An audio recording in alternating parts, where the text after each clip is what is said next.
Hay momentos o instantes en el que tomamos decisiones que cambian la dirección de nuestra vida. Es ese momento justo en la madrugada, manejando o en cualquiera de nuestros espacios en donde decidimos hacer o dejar de hacer determinadas cosas, ya sea renunciar, emprender, cambiar de ciudad o simplemente mover el timón. De esos momentos hablaremos en este podcast, historias que nos transformaron, sanaron o nos llevaron al lugar en el que hoy nos encontramos. Soy Anabel Rivero y esto es Al Mal Paso, Dale Ideas.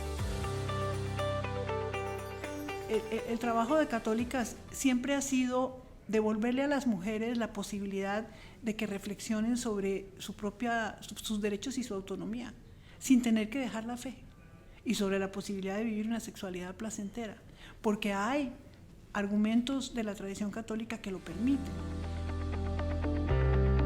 Tenemos mucha emoción de presentar este episodio, ya que desde hace varios años seguimos a la Asociación Católicas por el Derecho a Decidir y el trabajo, por supuesto, tan valioso que hace María Consuelo Piñeiro. Ella es una mujer católica que impulsa los derechos humanos y reproductivos de las mujeres, pero dentro de la comunidad católica. Tarea y responsabilidad nada fácil. María Piñeiro ha defendido los derechos de las mujeres dentro de la religión católica y ha denunciado los diferentes abusos que existen en ella. Ella también nos habla sobre la importancia de la autonomía de las mujeres sin perder la fe y la necesidad de que se ejerzan las decisiones pero sin sentirse culpables. Hizo también un recorrido histórico sobre su formación católica con enfoque feminista y derechos humanos. Una deliciosa plática que sin duda les hará reflexionar. Pero yo tengo que ir unos años atrás para plantear por qué me construyo como feminista en la Iglesia Católica. Como que el primer hito de mi vida fue haber estudiado con unas monjas católicas muy revolucionarias que formaron parte de un movimiento en contra de la jerarquía de la Iglesia. Y yo pues estaba en el colegio Marymount en Colombia, un colegio de élite, en donde se había generado este movimiento con la teología de la liberación, que en el caso colombiano era con los curas guerrilleros. Entonces se generó adentro del colegio pues un diálogo y un debate y una toma de posición con relación al tema de que no hay una sola iglesia y que no todo lo que el Papa dice es verdad y es sagrado y que hay muchas injusticias. Y para nosotras la enseñanza de estas monjas era que teníamos que estar del lado de la justicia con los desposeídos. Era la teología de la liberación clásica de los 60s. El colegio lo acabaron cerrando porque el conflicto que se generó fue muy fuerte. Uh-huh. De allí pues ya venía con esta inquietud y con esta como identidad de alguna manera de no estar conforme con las cosas y de trabajar por la justicia. Y empecé a estudiar antropología en la Universidad Pública en Colombia y ahí me metí al movimiento estudiantil. Como que siempre quise buscar una manera de estar trabajando por el tema de la justicia. En el movimiento estudiantil, pues era todas las reivindicaciones de los 70s, las marchas, las manifestaciones, la educación pública y el tema en Colombia de la lucha armada, que era un tema muy fuerte.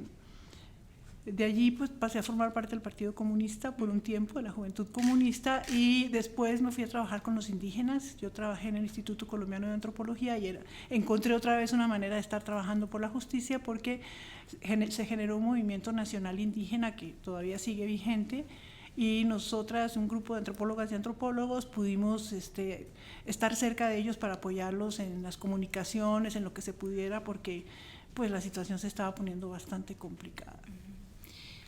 María, ¿recuerda usted alguna anécdota o algo que le haya cambiado su perspectiva de estas mujeres monjas que le haya impactado? Bueno, una cosa que me impactó muchísimo fue que con el Concilio Vaticano II, que acababa de terminar, un día llegamos a la escuela y encontramos a unas monjas vestidas de mujeres. Se habían quitado esa cosa rara que se ponían siempre, como ese hábito muy estricto. Uh-huh. Se ponían zapatos y medias, o sea, era así como... Esa fue una parte que fue, pues, porque lo simbólico tenía mucho significado. Y la otra era que los rituales religiosos no se hacían como en las iglesias del barrio, sino hacíamos misas en el bosque, tocábamos guitarra, con cumbias, era otra cosa, era una cosa mucho más desde adentro y más de comunicación que seguir lo formal. O sea, había una cuestión de rebeldía constructiva, porque había una causa por esa rebeldía. Entonces, eso pues se me quedó ahí. Yo después, de alguna manera, me alejé mucho de la religión y me metí a trabajar en política. Y bueno, eso nunca se pierde, pues, pero me alejé mucho de la religión, me metí a trabajar en política y luego trabajé en un centro de salud reproductiva en Colombia que proporcionaba atención integral al embarazo no deseado. Y allí me volví a encontrar con el peso que tienen las ideas de la jerarquía católica y de los mensajes católicos para los derechos de las mujeres. Y me encontré con que había también propuestas alternativas, que no tenías que dejar de ser católica, ni tenías que pelearte con la divinidad, con Dios, con diosas, con lo que tú estuvieras identificando como tu divinidad, porque había posibilidades de rescatar de la misma tradición, de la misma historia de la Iglesia Católica, argumentos y planteamientos que hablaban y reafirmaban la conciencia como un derecho, el derecho a la libertad de conciencia, y la autonomía de las mujeres, y el hecho de que si fuimos creadas a imagen y semejanza de Dios, pues esa imagen y semejanza de Dios somos diosas, ¿no? O sea, no que nos fuimos creadas así para que el otro día nos digan, usted no puede tener placer, o usted no puede decidir sobre su vida, eso no es cierto. Nos dimos cuenta de que la estructura jerárquica de la Iglesia Católica era una estructura absolutamente patriarcal y misógina, y eso lo vinculamos con el avance de los derechos humanos de las mujeres, después ya con el trabajo con las conferencias internacionales, pero ya asumiendo que hay una población multitudinaria en América Latina que sigue sujeta a esas enseñanzas que son una tergiversación del mensaje de Jesús, una tergiversación de los mismos documentos de la Iglesia, y una doble moral absoluta. O sea, la jerarquía que defiende, que dice ser la que es el estándar de la moral universal, ha defendido la pederastia y ha hecho lo que ha hecho con las víctimas de la pederastia clerical, que ha sido un escándalo absoluto, que sigue todavía en proceso. Entonces, se juntaba pues el trabajo, primero la identidad católica rebelde, luego el trabajo por los derechos de las mujeres, el trabajo por la justicia, y darnos cuenta que rescatar esos mensajes liberadores era muy importante para muchísimas mujeres, no solamente para nosotras, que nos fuimos encontrando muchas que en América Latina habíamos pensado que era interesante llevar esa posición. ¿En algún momento, María, se sintió usted un poco choqueada por lo que estaba aprendiendo en ese momento y sobre el asunto de lo que nos han enseñado a lo largo de la historia acerca del catolicismo de la Iglesia? ¿En algún momento se sintió confrontada con ese asunto y cómo lo vivió o cómo lo superó? Fue muy interesante porque como el segundo taller al que fui como parte de la Red Latinoamericana de Católicas por el Derecho a Decidir fue con Ivone Guevara. Ella es una teóloga feminista brasileña muy importante, y ella fue la que, tuve el privilegio de estar en ese taller con ella, y al segundo día de taller nos dijo: Dios no tiene cuerpo, Dios no tiene sexo, Dios no tiene, casi que Dios no existe. O sea, estábamos todas como mirándonos una a la otra, pero esto que entonces ¿dónde está? ¿Qué pasa? Pues Dios está en todas partes, Dios está en ti, Dios está en tus decisiones, la divinidad es un concepto. Entonces ese romper con lo que tenía metido yo como idea fija de Dios, todavía con la imagen del hombre castigador de barba con un cetro en la mano, porque esa es la imagen que te ponen, y de pronto me dice la teóloga más famosa que eso no es cierto. Al otro día fuimos a la playa, un grupo, y de pronto se voltea una compañera, que ahora está, Marta Lanís, que está en Argentina, y me dice: oye, ¿cómo que no tiene cuerpo, ni tiene sexo? ¡Qué aburrido! O sea, como que... Pero eso fue volverlo una cosa más, pero realmente cambiar, o sea, romper con lo que te enseñaron toda la vida, no solamente con relación a eso, el Papa. Cuando te enteras, ¿quién es el Papa? ¿Qué hace el Papa? Una persona política ultraconservadora, porque el que más me tocó fue Juan Pablo II, que absolutamente opuesto a los derechos de las mujeres. O sea, una cosa que... Entonces empiezas a ver cómo pueden decir que son la entidad que tienen la moral por excelencia y que trabajan por la justicia, y a las mujeres simplemente no solamente nos niegan, sino que nos explotan. Eso me parecía tan absolutamente incongruente. Esta es otra de las cosas que para mí siempre ha sido esencial, la congruencia. María, ¿cómo es su trabajo? ¿Cómo impulsa o fortalece los derechos de las mujeres dentro de esta institución que es la Iglesia? ¿Cómo es su trabajo diario? Esa, si me permite la expresión, como la talacha diaria. Pues yo tendría que decir que ese era mi trabajo antes, digamos, que yo trabajé en Católicas por el Derecho a Decidir hasta mayo y ahora estoy en el Instituto Nacional de las Mujeres. Es un tiempo corto y eso no te quita la identidad. El trabajo de Católicas siempre ha sido devolverle a las mujeres la posibilidad de que reflexionen sobre sus derechos y su autonomía, sin tener que dejar la fe, y sobre la posibilidad de vivir una sexualidad placentera, porque hay argumentos de la tradición católica que lo permiten. Una de las cosas que se hizo en Católicas y que ha tenido el mayor éxito y la mayor audiencia es una serie que se llama Catolicadas, sí, en donde se ponen las posiciones diversas que hay al interior de la Iglesia sobre los temas relacionados con la sexualidad, la moral sexual, la participación de la Iglesia en política, los derechos de la comunidad LGBTI, el aborto, la anticoncepción, la educación, todos estos temas en episodios, ya van como 140 episodios, muy cortitos, de 2 minutos y medio, 3, y eso ha generado muchísimas respuestas de la gente, de agradecimiento, de reflexiones, de muchísimas en contra, y entonces las que están a favor contestan y usan los mismos argumentos, y se ha generado como un despertar de la feligresía católica y de muchos no católicos, no católicas, que también la siguen y que les parece genial, porque de alguna manera les permite como reconciliarse, que dejaron la religión católica porque encontraron esas incongruencias y de pronto se encuentran con que no se van a ir al infierno, no es cierto que si piensan así ya no son católicas, ¿no? Entonces eso ha sido muy interesante. Ese es, digamos, es generar ese tipo de información y difundirla lo más posible a través de los distintos medios que se tienen. Y también lo otro es poner en evidencia las incongruencias de la jerarquía. Es un trabajo de investigación, de denuncia y demanda. Hay muchas incongruencias, hay muchos irrespetos a los derechos humanos al interior de la Iglesia Católica, y el tema del Estado laico es fundamental, entonces la vigilancia sobre el respeto al Estado laico y sobre las incongruencias mismas de la jerarquía católica es otro de los aspectos centrales del trabajo de Católicas. Me encanta me encanta lo que dice y me conmueve muchísimo porque nos han enseñado tanto a lo largo de la vida de las mujeres a que tomar café es pecado. Yo recuerdo un libro que se llama Para Salvarte que leímos en la prepa y era como sentir tanta culpa por disfrutar ciertas cosas, y entonces este asunto de ejercer tus derechos pero sin perder la fe me encanta lo que usted está diciendo. En este trabajo con la sociedad civil, con las mujeres, María, ¿usted en algún momento ha pensado en decir ya no puedo más o ya no quiero? Porque finalmente ha sido una especie de lucha y quizá de confrontación. ¿Se ha preguntado eso o ha querido desertar de alguna manera?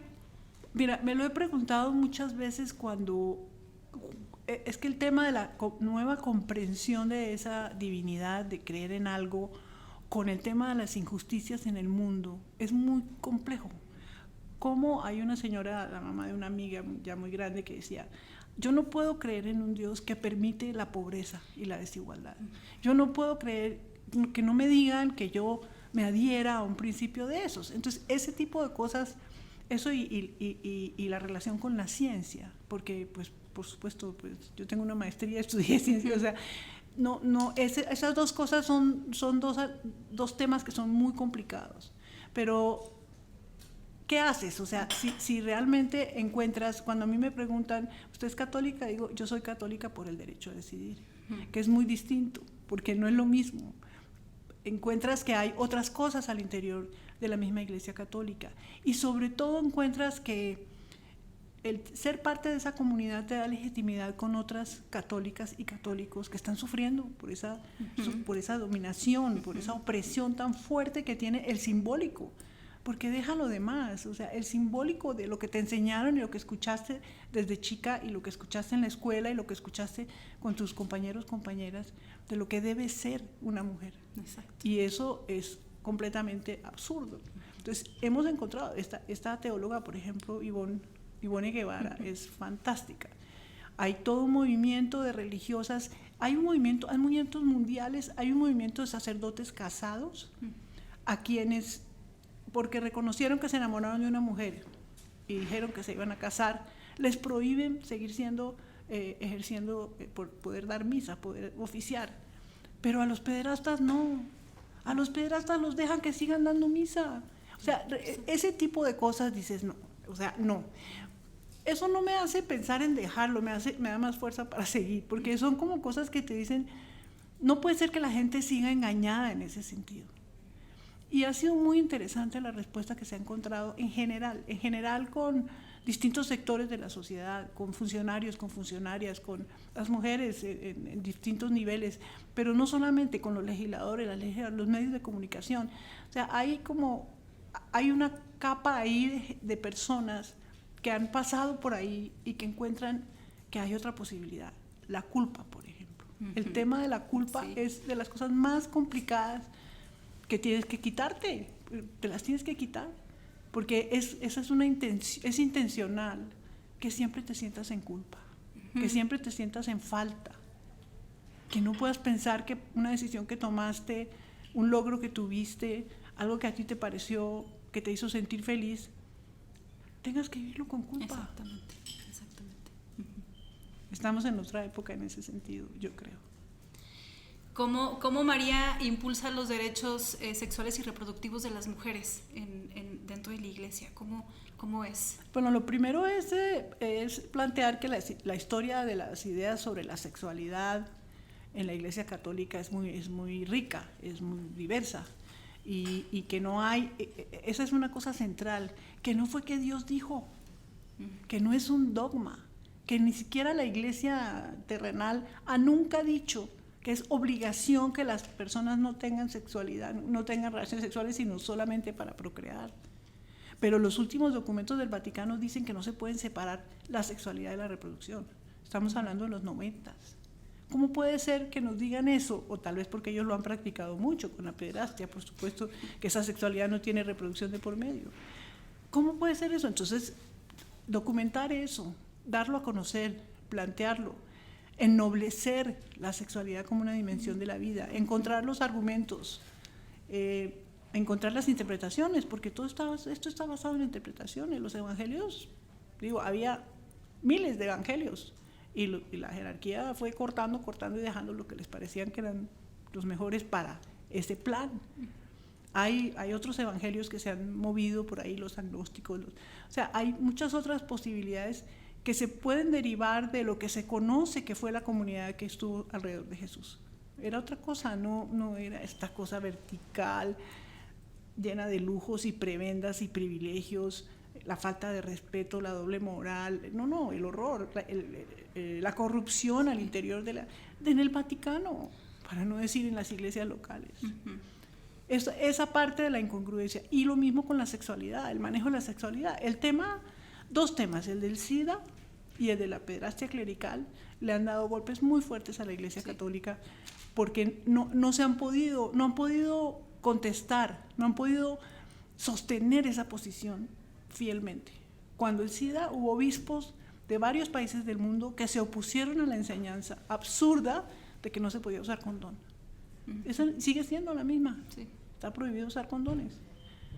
Obispos de varios países se opusieron, dijeron, el de Sudáfrica, los alemanes, los holandeses, dijeron, no vamos a obedecer esa enseñanza, porque es salvar vidas de personas. O sea, ¿cómo es posible que se pretenda? Y la pederastia clerical.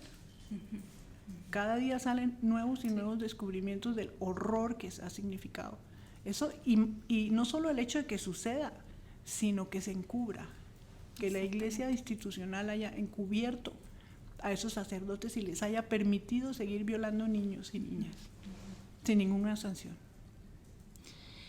María, antes de la entrevista hablábamos sobre si existía realmente la teología feminista Sí. Cuéntenos. Sí existe, claro que existe. Desde hace mucho tiempo y en América Latina hay algunas representantes muy buenas, en Estados Unidos hay unas muy buenas, yo no conozco a muchas de las nuevas, pero en Estados Unidos Rosemary Radford y, ¿cómo se llama? Me olvidó.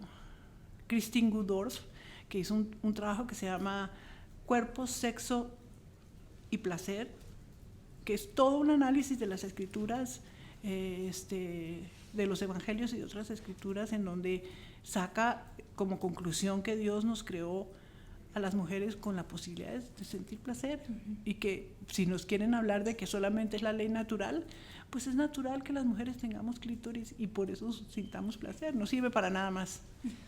Ese tipo de, si es natural, eso es natural. Claro. Ese tipo de cosas han sido cosas que han traído las teólogas a colación en su investigación y en su interpretación feminista de la teología. Por supuesto que hay teología feminista. A Ivone Guevara la castigaron porque ella defendió el derecho al aborto en Brasil y se la llevaron para Bélgica y la tuvieron como 3 años para que se reeducara. Pues regresó igual, o sea, regresó más embravecida más y más risa, seguramente. Sí. Si te gusta este podcast, no olvides compartirlo en tus redes sociales para que más personas conozcan y aprendan de las experiencias. También te puedes suscribir en Spotify y en YouTube. Nos encuentras como Al Mal Paso, Dale Ideas. Desde su punto de vista, María, ¿cuál es el papel de la mujer católica en el ejercicio de sus derechos humanos? Bueno, el primero es como unir la concepción de los derechos humanos, la perspectiva de los derechos humanos con la fe. Entonces, cuando dices con la fe, ¿con qué tipo de fe? Esta es la iglesia de Jesús, eso nadie lo ha negado.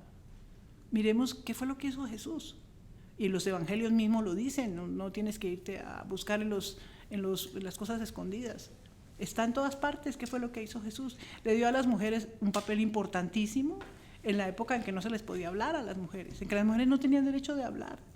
Sí. Siempre las incluyó, fue con mujeres, o sea... Y su prédica fue una prédica de justicia, de igualdad, pero lo hizo en la práctica con las mujeres. Tocó a la mujer que estaba teniendo una menstruación, la hemorroísa, le dicen que eso era absolutamente inadmisible. Habló con una extranjera, su relación con María Magdalena. Dicen que la iglesia, que Jesucristo le dejó a María Magdalena a la iglesia, no a Pedro, pero ellos se confabularon y lograron sacarla del juego, porque pues imagínense. Entonces, si tú miras eso y miras muchos documentos de la Iglesia Católica, de la tradición, encuentras que sí es posible defender los derechos humanos. No solamente es posible, sino necesario y urgente. Y que no tienes que salir de la iglesia por hacerlo. Incluso el derecho a decidir sobre la interrupción de un embarazo. Porque si las decisiones de las personas están sustentadas en el valor de la libertad de conciencia, que es la base de la dignidad humana, pues no me digan que cuántos millones de mujeres están locas cuando tomaron esa decisión. Nosotros sabemos que esa no es una decisión fácil, todo el mundo lo sabe. Nadie quiere que las mujeres tengan que llegar a hacerse un aborto, ojalá que no tuvieran que hacerlo nunca, pero la situación de falta de poder frente a los hombres que llegan borrachos sus esposos y las embarazan, o frente a la imposibilidad de decir que no sin un método anticonceptivo, etcétera, van a seguir produciéndose embarazos no deseados. Y no hay peor situación que la del nacimiento de un hijo no deseado o una hija no deseada. Eso tiene que pararse, y tiene que pararse en la medida en que las mujeres sepan, entiendan y tengan los elementos para decidir esa interrupción. Esa es una absoluta unión de la defensa de mis derechos como derechos humanos con la posibilidad de seguir siendo parte de una comunidad de iglesia. Está muy padre lo que nos está compartiendo, María.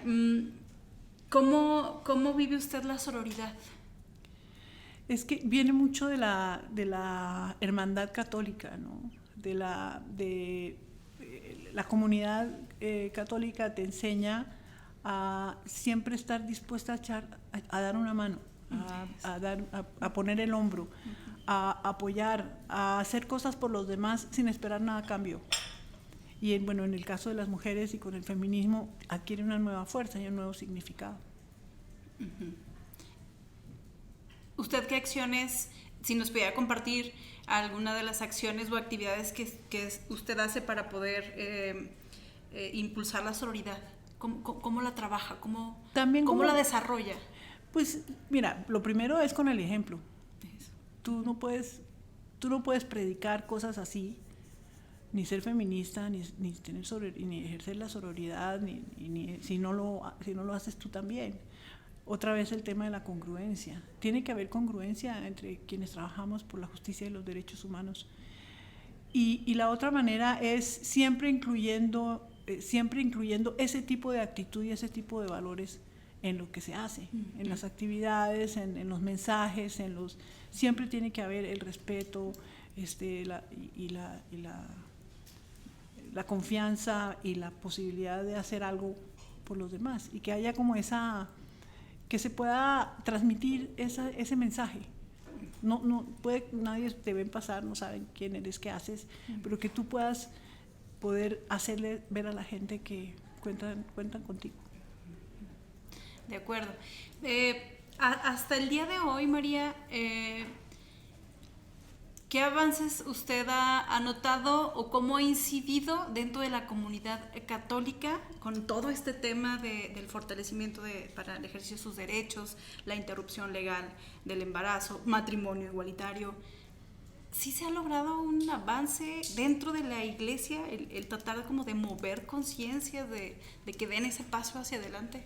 Sí, y ahí es muy importante, sí se ha dado un cambio, ha habido muchos cambios, y ha habido avances, ha habido también retrocesos, pero es importante decir que la iglesia somos todas y todos los que hemos sido bautizados y que somos parte de esta comunidad de fe, no solo la jerarquía, no solo los sacerdotes.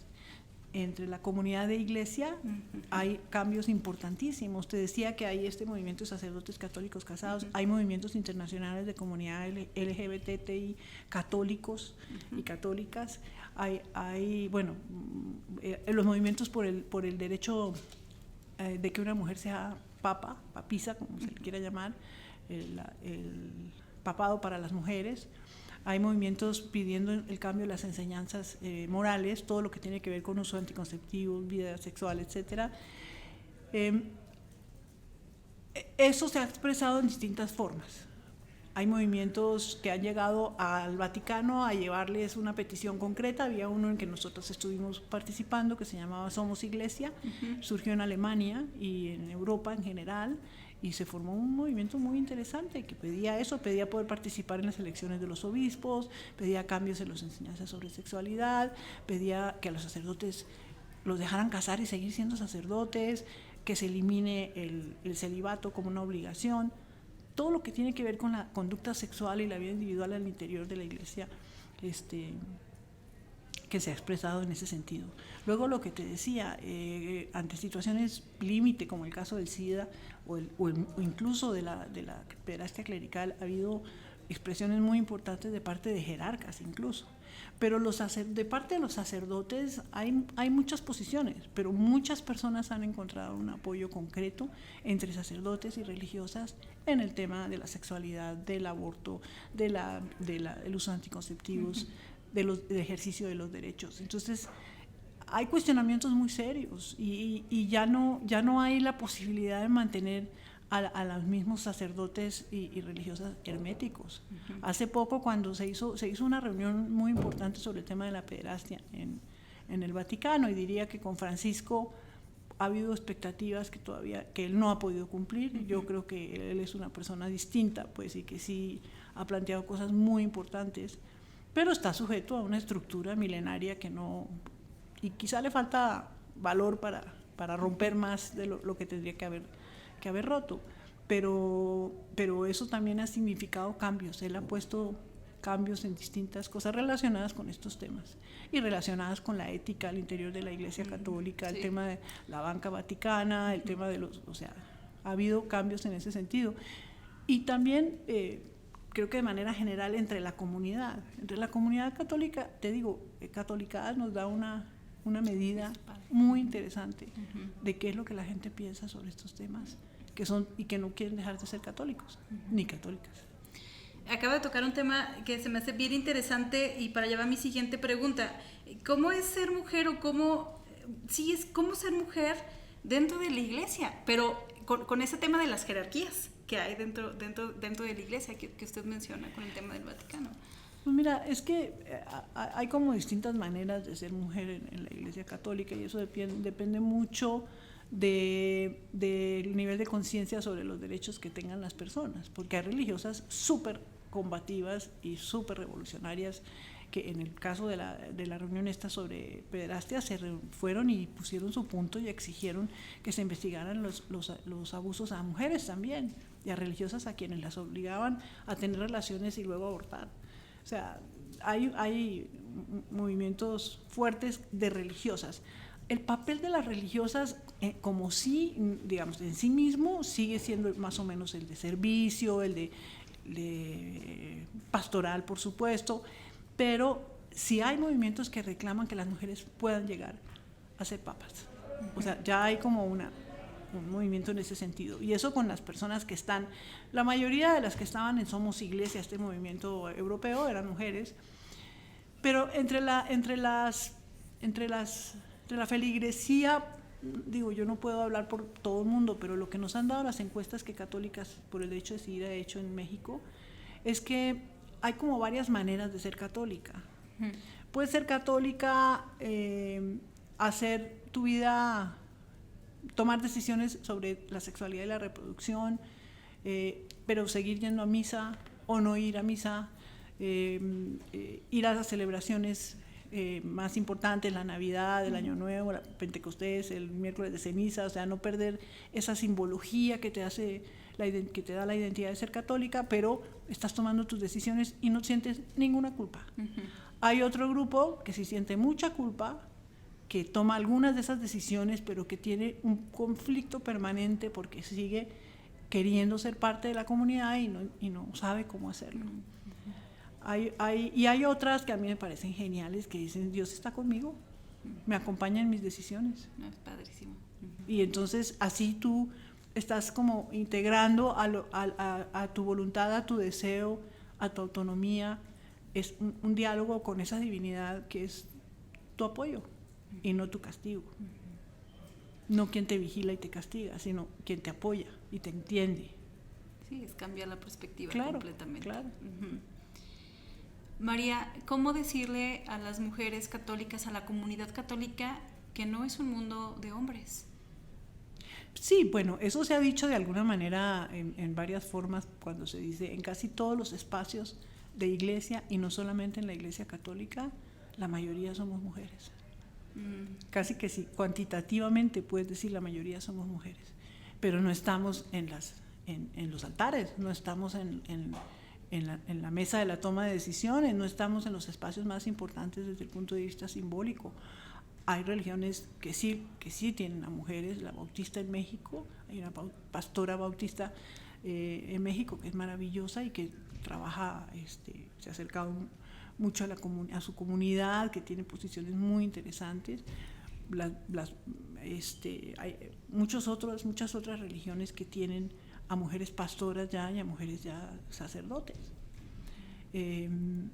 Esa es una medida muy interesante, porque el tema de que sí apoyamos la igualdad para las mujeres, pero no pueden ser sacerdotes. Exacto. Ajá. Ahí la cosa se les cae. O sea, en la medida en que la igualdad sea un hecho, se puede pensar que existe la igualdad. Si no, no hay igualdad. Y no hay igualdad en la Iglesia Católica. Exactamente. En las otras, en algunas, hay muchas más posibilidades, pero sí sigue habiendo una, ¿cómo te digo? Es como transversal la ideología patriarcal, machista patriarcal, simbólica de que tiene que ser un hombre. Es que desde que te enseñan que Dios es un hombre, pues claro. Eso lo transmites en todo lo demás. María, ¿cómo podemos trabajar a favor de nosotras mismas? Lo más importante es que creamos en nosotras mismas, que nos autoafirmemos, que estemos seguras de nosotras mismas. Y pues hay muchas vías para eso. También depende mucho de tu formación, de tus creencias. No tienes que ser católica para poder creer en ti misma, pero es una reafirmación, el llamado empoderamiento que ha tenido tanta discusión, porque la palabra es espantosa, pero quiere decir eso, que las personas tengan conciencia de sus derechos y los puedan defender ante cualquier situación, cosa que no es lo corriente y lo normal entre las mujeres en América Latina. Es un grupo pequeño, hay una élite. Han cambiado muchas cosas. Ahora que vamos a celebrar 25 años de la conferencia de Beijing, podemos decir que sí, que ha habido cambios importantísimos. Bueno, en México ya la paridad en todo, o sea, tenemos una cantidad de cambios, pero hay una minoría que disfruta de esos cambios. Esos cambios no están llegando ni a Cuernavaca, para no decir más si están en la Ciudad de México. Zacatecas. Bueno, a Zacatecas, o sea, en Zacatecas puede que lleguen, pero llegan a una élite, o sea, siempre llegan a una élite. La mayoría de las personas siguen viviendo, y de las mujeres sobre todo, una situación de desigualdad, de sumisión, una brecha de oportunidades en todos los sentidos. Y esa es la gran revolución que tenemos que lograr.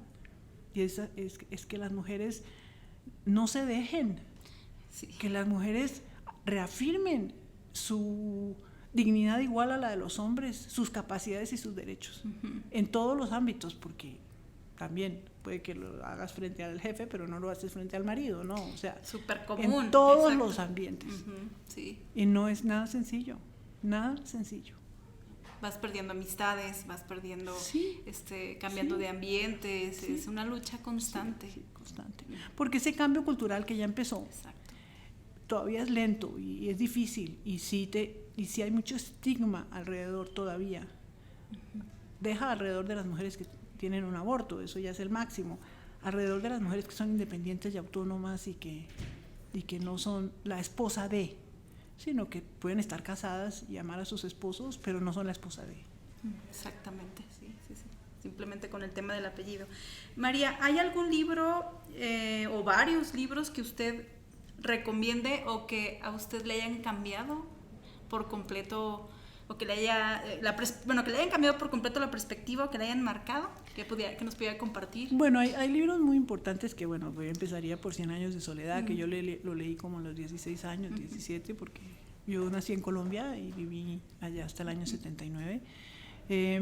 Pero pensando en hay uno que me encantaría decir, pero mi memoria de nombres es terrible. En la última época me encantó la serie, la saga que son 4 o 5 libros de Elena Ferrante. Es una escritora italiana que parece que no se sabe muy bien quién es Elena Ferrante. Eso ha sido para mí un descubrimiento de un mundo que es como muy cotidiano, porque es la vida de 2 amigas, pero que te lleva pues a una serie de reflexiones muy interesantes. Hay varios libros de Elena Poniatowska que también me han simbrado, bueno, ni hablar del de La noche de Tlatelolco, y después después de Tinísima, el de la artista Eleonora. Ese libro me fascinó. Es lindísimo libro. Bueno, lo que he leído de ella, que es casi todo, me parece maravillosa. Y bueno, lo recomendaría muchísimo. Hay uno, pero no me puedo acordar del nombre. Eso sí me cuesta. Tengo viejos libros de antes que en el tema, digamos, de una posición crítica ante la Iglesia han sido muy importantes. ¿Cómo se desconecta a María Piñedo de todo su trabajo? Llega a su casa y cómo se desconecta para, no sé si reinventarse, pero sí para descansar. ¿Qué hace? Bueno, la música. Yo soy una melómana, me encanta la música, todo tipo de música. Me influye mucho en el ánimo. Si quiero estar tranquila, pues oigo música clásica, me encanta. O si quiero como que levantar el ánimo, pues pongo música del mundo, que hay unas maravillas, o salsa, me encanta. Y baila. Solita. Pero eso, la música. Y luego otra cosa que desafortunadamente pues no sé qué tanto me descansa, pero que necesito, es un noticiero, por lo menos en la mañana o en la noche, un noticiero que me ponga al día de lo que está pasando, aunque me toque después cerrar y tratar de hacer algo para olvidarme de lo que vi en el noticiero. Me gusta mucho el cine también, y leer cuando puedo. Claro, ahora ya no tiene mucho tiempo con sus nuevas responsabilidades. Sí, bueno, lo saco, he podido leer, saco tiempo para leer. Cuando se mira al espejo, ¿qué se dice? Cuando usted se mira al espejo, ¿qué se dice? Que todavía me quedan unos añitos y que tengo que aprovecharlos. ¿Y cómo se supera a usted misma? Pues eso es como la fuerza que tienes que sacar todos los días, ¿no? ¿De dónde? Pues de lo que has venido construyendo, de cómo te has venido alimentando, de la necesidad de seguir haciendo algo por este mundo en crisis, de darte cuenta que sí hay una experiencia que puede servir y que es importante contribuir en lo posible a esos cambios necesarios para enfrentar lo que se viene en el mundo. ¿El mejor consejo que le han dado, María? Que sea yo misma. ¿Y el peor? Que obedezca, sin preguntar. Exactamente. Si tuviera la oportunidad de decirle algo a esa María que vio a esas monjas vestidas de civil, digamos, ¿qué le diría? Si usted la tuviera aquí, ¿qué le diría a esa María de aquel entonces?